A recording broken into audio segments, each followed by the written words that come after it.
नमस्कार शेतकरी बंधूंनो, आजचा आपला विषय आहे हलक्या जमिनीतील गव्हाचे नियोजन. बंधूंनो, विदर्भामध्ये आणि मराठवाड्याच्या काही भागामध्ये जमिनी हलक्या आहेत आणि त्या हलक्या जमिनीत गहू पेरला जातो. आणि मग अशा जमिनीमध्ये गहू 40-50 दिवसाचा असताना शेतकऱ्याला ती वाढ बरोबर दिसत नाही. आधी त्यांनी त्यांच्या हिशोबानं नियोजन केलं असते. काही पेरताना चुका होतात, काही खत देताना चुका होतात. तर त्या सगळ्याचा परिणाम, जमिनीचा परिणाम, पाणी देण्याचा परिणाम या पिकावर होतो. आणि ज्यावेळी मग अशी वाढ बरोबर होत नाही त्यावेळी प्रश्न पडतो की आता काय करायचं. वाढ बरोबर नाही म्हणजे हा गहू 40-50 दिवसाचा असताना त्यानं पाहिजे ती उंची गाठली नसते, त्याला फुटवे बरोबर सुरू झाले नसतात. रूट सिस्टम म्हणजे ज्याला आपण क्राऊन रूट म्हणतो ती तेवढी पसरलेली नसते. गव्हाच्या पानाची रुंदी कमी असते, किंचित पिवळसर गहू दिसतो. तर अशा गव्हाला जीवदान देण्यासाठी किंवा अशा गव्हाला दुरुस्त करण्यासाठी या 40-50 दिवसाच्या दरम्यान जर आपण काही नियोजन केलं तर त्यामध्ये सुधारणा होऊ शकते. कारण गव्हाचं पीक हे जे आहे हे तुमच्या नियोजनाला प्रतिसाद देणार आहे. हे तुम्ही जर त्याला खत पाणी व्यवस्थित दिलं, न्यूट्रिशन बरोबर दिलं तर ते त्याचा वापर करून स्वतःमध्ये बदल घडवून ते तुम्हाला तुम्हाला जास्त उत्पन्न देऊ शकते. आता असं जे कमजोर पीक आहे 40-50 दिवसाच्या दरम्यानच, तर साहजिकच ते कमजोर आहे. याचा अर्थ असा की त्याला न्यूट्रिशन कमी पडलेलं असते, पाण्याचं कधी पाणी कमी पडलेलं असते.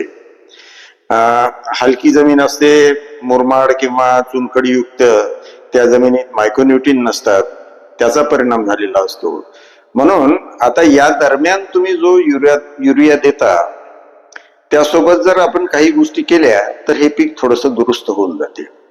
तुम्ही युरियाचा जो डोस देता किंवा द्यायला पाहिजे या दरम्यान अशा पिकाला 40-50 दिवसाच्या दरम्यान एकरी 25 किलो ते 1 बॅग एवढा युरिया द्यायचा.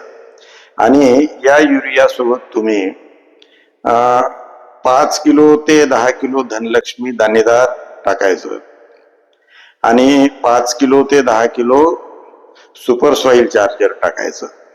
आता याने काय होते ते सांगतो. धनलक्ष्मी दाणेदार ज्यावेळी तुम्ही टाकता त्यावेळी त्यातून ferrous, zinc, manganese, boron, copper हे सगळे मायक्रोन्यूट्रिन तुमच्या गव्हाला मिळतात. आणि मायक्रोन्यूट्रिन मिळाल्यामुळे तुमच्या गव्हाची जी थांबलेली वाढ आहे ती चांगली होण्यास आणि उत्पन्न मिळण्यास मदत होते. आणि सुपर सॉइल चार्जर मध्ये असणारं जे ह्युमिक ऍसिड आहे ते तुमच्या गव्हाची रूट सिस्टीम जमिनीमध्ये पसरण्यास मदत करते. तर सुपर सॉइल चार्जर रूट सिस्टीमला मदत करेल.